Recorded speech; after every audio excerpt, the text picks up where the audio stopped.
November 27, 2020, Abzard, Iran. A quiet road, a black sedan, and a convoy of bodyguards moving through the countryside. Suddenly, it begins. A pickup truck parked on the roadside comes to life, without a driver, without a soldier, without a single human being nearby.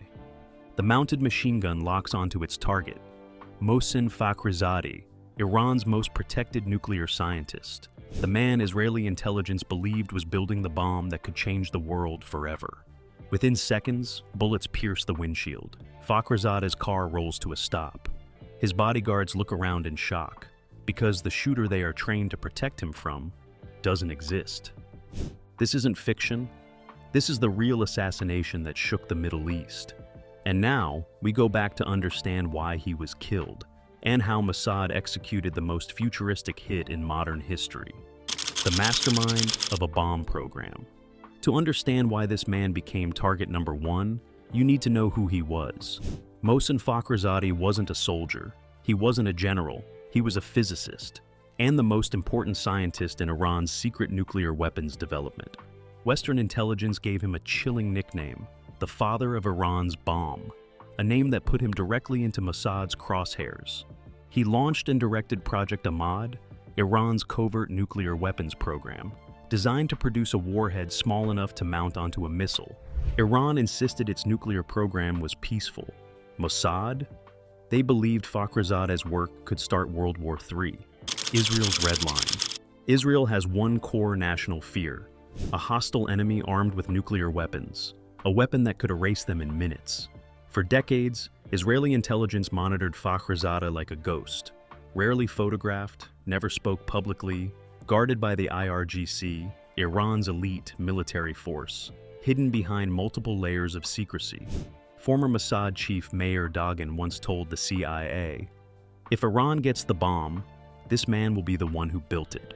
Translation: he wasn't just a scientist, he was a threat to Israel's survival. Tehran's most protected man. Fakhrizadeh lived a life of constant surveillance, not just by foreign intelligence, but by his own protectors. Convoys, armored vehicles, multiple decoy routes, and bodyguards armed to the teeth, all designed to prevent exactly what would happen that afternoon in 2020. For Mossad, eliminating him was believed to be the only way to slow or stop Iran's nuclear ambitions. But how do you kill someone like that, without sparking a massive war, without getting caught, without sending a single agent into enemy territory? Israel's answer: you let a machine pull the trigger, an operation years in the making. Mossad had tracked Fakhrizadeh for over a decade.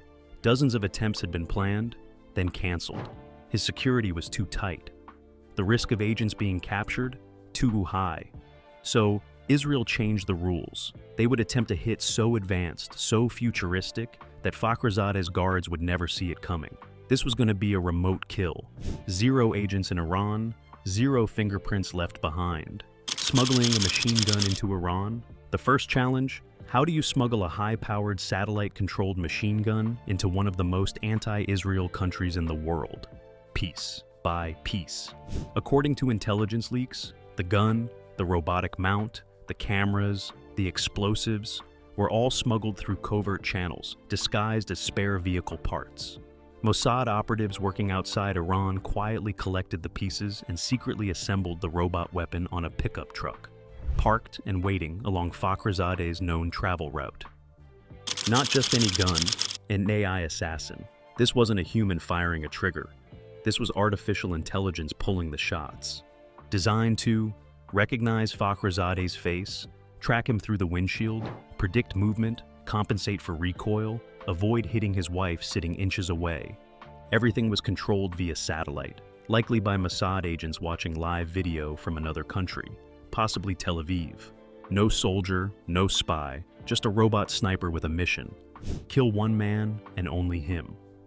The weapon was reportedly a 7.62mm machine gun, bolted into a robotic frame weighing around 1 ton, anchored into the bed of a blue Nissan truck. Digital eyes everywhere. To prepare, Mossad hacked into Iranian systems.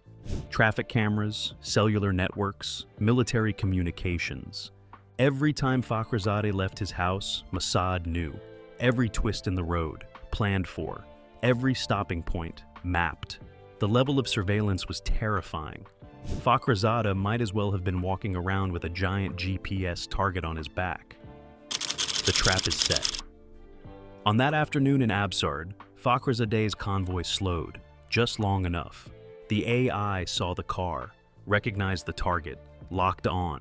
Mossad agents watching live thousands of miles away gave a silent command. Fire. The robot gun unleashed a short, pinpoint-accurate burst. At least 15 bullets hit, all of them striking the right man. Not one touched his wife.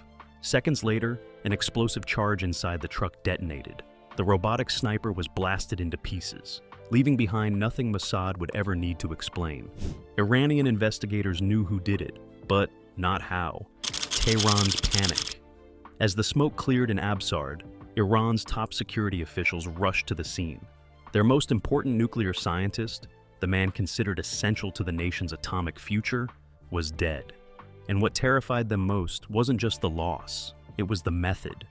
A weapon controlled from outside the country had defeated their best security. The Islamic Revolutionary Guard Corps, Iran's elite military force, was humiliated. If they couldn't protect Mohsen Fakhrizadeh, they couldn't protect anyone. Panic spread through Tehran as leaders pointed fingers at Israel, the United States, and anyone they believed had helped the enemy. Crowds poured into the streets shouting, "Death to Israel! Death to America!" Vengeance wasn't a possibility, it was a promise. A blow to Iran's nuclear ambitions.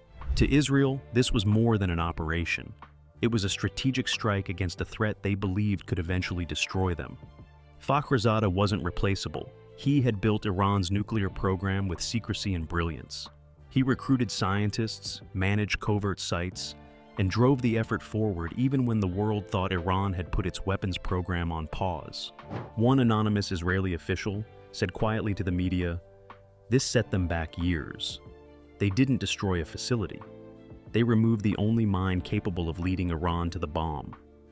The message was simple. Israel would not wait to become a target, a message to every other enemy. This assassination sent a chilling signal across the Middle East. Israel could reach you, no matter where you are, no matter how protected you think you might be. The weapon didn't need a soldier to pull the trigger. It didn't need a spy to escape the scene. It fired perfectly, then blew itself up to erase evidence.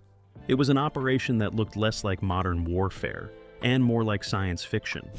And everyone watching, especially governments with dangerous ambitions, understood what that meant. The new age of remote assassination. World leaders and intelligence agencies were stunned. Warfare had officially entered a new era, one where assassinations could be carried out by AI, satellites, and robotics. No boots on the ground, no agents left behind, just machines doing the most dangerous job. This operation proved that wars no longer need battlefields. A dictator, a general, or a scientist could be eliminated from hundreds of miles away, with zero risk to the attacker. It was the kind of innovation that made drones seem outdated. The world had to face a frightening truth. Technology now decides who lives and who dies. The legacy of a ghost scientist. Fakhrizadeh's funeral in Tehran was covered in mourning speeches, flags, and promises of revenge. But beneath the anger was a quiet fear. Iran had lost more than a man. They had lost the mind that tied their entire nuclear dream together. His wife stood beside the coffin, alive only because the AI weapon recognized not to hit her. Iran's leaders swore they would create 10 more scientists like him. But deep down, they knew that men like Fakhrizadeh don't come in multiples. His assassination didn't just rewrite Iran's nuclear timeline, it changed the rules of global combat, and it forced the world to ask a question that still hangs over every intelligence agency today. If a robot can kill with perfect accuracy from a different country, who is safe anymore? What are your thoughts on this? Let us know in the comments below. If you liked this video, don't forget to like and subscribe to the channel for the latest videos.